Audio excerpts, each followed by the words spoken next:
আসসালামু আলাইকুম। এই ম্যাথটা দেখো, এখানে বলছে y into x minus two x minus three minus x plus seven equal to zero. বক্ররেখাটির যে সমস্ত বিন্দুতে এক্স অক্ষকে ছেদ করে ওই সমস্ত বিন্দুতে আমাদের স্পর্শক এবং অভিলম্বের সমীকরণ নির্ণয় করতে হবে।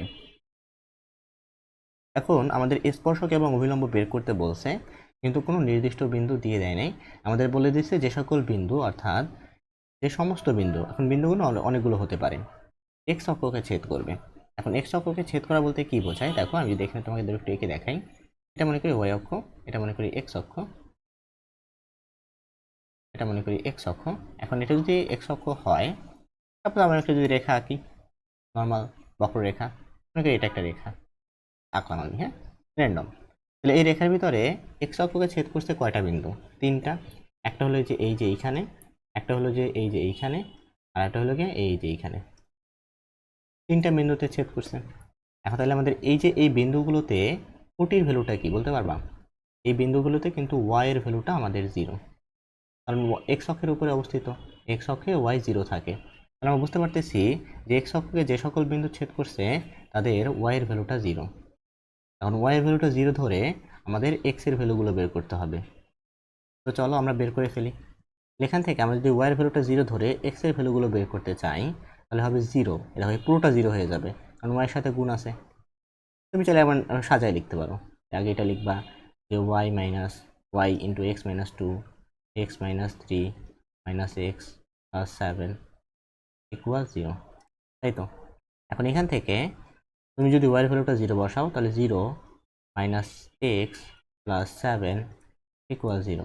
তুমি ব্র্যাকেটে লিখে দিতে পারো যে যেহেতু এক্স অক্ষে ওয়াই ইকুয়াল জিরো। ঠিক আছে, এখান থেকে তুমি যদি এক্স এর ভ্যালুটা বের করতে চাও, তাহলে এক্স ইকুয়াল টু কী হবে? এক্স ইকুয়াল টু শুধু সেভেন। আর ওয়াই ইকুয়ালটা আমরা কি ধরছি? এক্স অক্ষে তো y equal to ultimately zero. তাহলে আমাদের বিন্দুটি কি দাঁড়ালো? বিন্দুটি হলো সেভেন কমা জিরো। আশা করি বুঝতেছো সবাই। তারপর আমাদের সেভেন কমা জিরো বিন্দুতে স্পর্শক এবং অভিলম্বের সমীকরণ বের করতে হবে। এখন আমরা নর্মাল ওয়েতেই করবো। ইকুয়েশন থেকে আগে ডিওয়াই বাই ডিএক্স এর ভ্যালুটা বের করবো। এখন ডিওয়াই বাই ডিএক্স এর ভ্যালুটা বের করতে হলে এটাকে অন্তরীকরণ করতে হবে এক্স এর সাপেক্ষে। এখন অন্তরীকরণ করার আগে আমরা যদি এই দুটো রাশিকে গুণ করে নিই, তাহলে হয়তো আমাদের জন্য সহজ হবে। দেখো এখানে ওয়াই আছে, এই দুটো যদি আমরা গুণ করি তাহলে কি হবে? এখানে থাকবে এক্স ইন্টু এক্স, তাহলে এক্স স্কোয়ার, আর টু আর থ্রি, তাহলে ফাইভ মাইনাস ফাইভ এক্স, আর এখানে দুইটাই নেগেটিভ, তাহলে পজিটিভ সিক্স। তোমরা চাইলে এটাকে ভেঙেও করতে পারো, আমি ডিরেক্ট বসাইলাম, ঠিক আছে? মাইনাস এক্স আছে আর প্লাস আছে সেভেন ইকুয়াল টু হলো জিরো। এখন এই পুরোটাকে তুমি যদি এক্সের সাপেক্ষে অন্তরীকরণ করো, তাহলে এটাকে ইউভি অ্যাপ্লাই করতে হবে, ইউকে রেখে ভিকে অন্তরীকরণ করতে হবে, প্লাস ভিকে রেখে ইউকে অন্তরীকরণ করতে হবে। এখন আমি যদি ইউকে রেখে ভিকে অন্তরীকরণ করি, এটা ইউ, তাহলে এটাকে আমি রেখে দিলাম। এই পুরোটাকে অন্তরীকরণ করলে এক্সের সাপেক্ষে এখানে হবে টু এক্স মাইনাস হবে শুধু ফাইভ। বুঝতেছো? ঠিক আছে, মাঝখানে প্লাস দিলাম প্লাস। এখন এই পুরোটাকে রেখে ওয়াইকে অন্তরীকরণ করবো, তাহলে পুরোটাকে রেখে দাও, অর্থাৎ x square minus seven x plus five রেখে দিলাম। রেখে এখন ওয়াইকে অন্তরীকরণ করলে হয় ডিওয়াই বাই ডিএক্স, মাইনাস এক্সকে এক্সের সাপেক্ষে অন্তরীকরণ করলে হয় ওয়ান, আর সেভেনকে করলে জিরো, তাহলে প্লাস জিরো ইকুয়াল জিরো। তাহলে এখান থেকে আমরা যদি শুধু ডিওয়াই বাই ডিএক্স এর ভ্যালুটা বের করতে চাই, dy by dx equal to, তাহলে কী হবে? ইকুয়াল টু হইতেছে আমাদের এইটা এবং এই ওয়ানটা ওই পাশে চলে যাবে।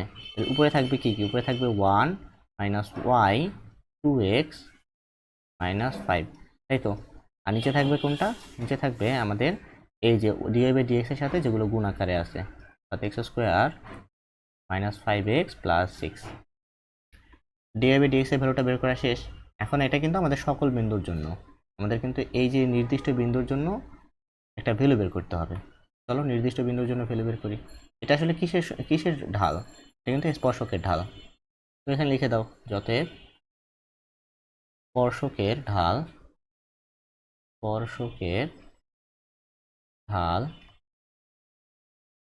M equal to dy by dx, কোন বিন্দুতে? বিন্দুটা হলো seven comma zero, equal to মানটা বসায় দাও। উপরে ওয়াইয়ের ভ্যালুটা আমাদের জিরো বসালে এইটা পুরোটা জিরো চলে আসে, উপরে শুধু ওয়ান, আর নিচে যদি আমি 7 বসাই তাহলে 7 স্কোয়ার অর্থাৎ 49, 5 7 35, তাহলে -35 আর +6, 6 আর 49 যোগ করলে হয় 55, 55 থেকে 35 গেলে থাকে 20, তাহলে 1/20, তাই তো 1/20 হলো আমাদের অ্যান্সারটা আসলো। ঠিক আছে, এখন আমরা যদি স্পর্শকের সমীকরণটা বের করে ফেলি, তাহলে তো স্পর্শকের সমীকরণ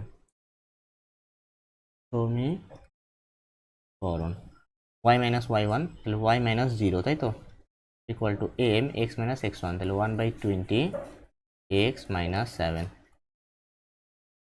এখান থেকে আমরা ক্যালকুলেট করলে আসতেছে x 20, তাহলে -20y, আর এখানে -7 ইকুয়াল 0, তাহলে একটা অ্যান্সার আমাদের শেষ। ঠিক আছে, এখন আরও একটা অ্যান্সার বাকি।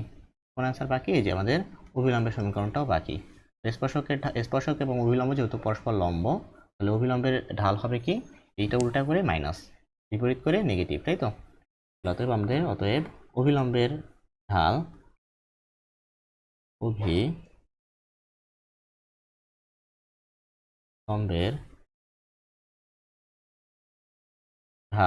এটাকে আমি যদি এম প্রাইম ধরি, তাহলে এম প্রাইম ইকুয়াল টু, আমরা জানি এটা যে -1/m হয়, ইকুয়াল টু কেন হয়, কারণ আমাদের পরস্পর লম্ব দুটো রেখার গুণফলটা -1, ওইটা থেকে এটা আসছে।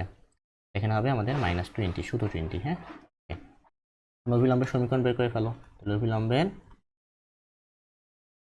সমীকরণ কি হইতেছে এখানে y মাইনাস y1, তাহলে y minus 0 equal to -20 x minus 7,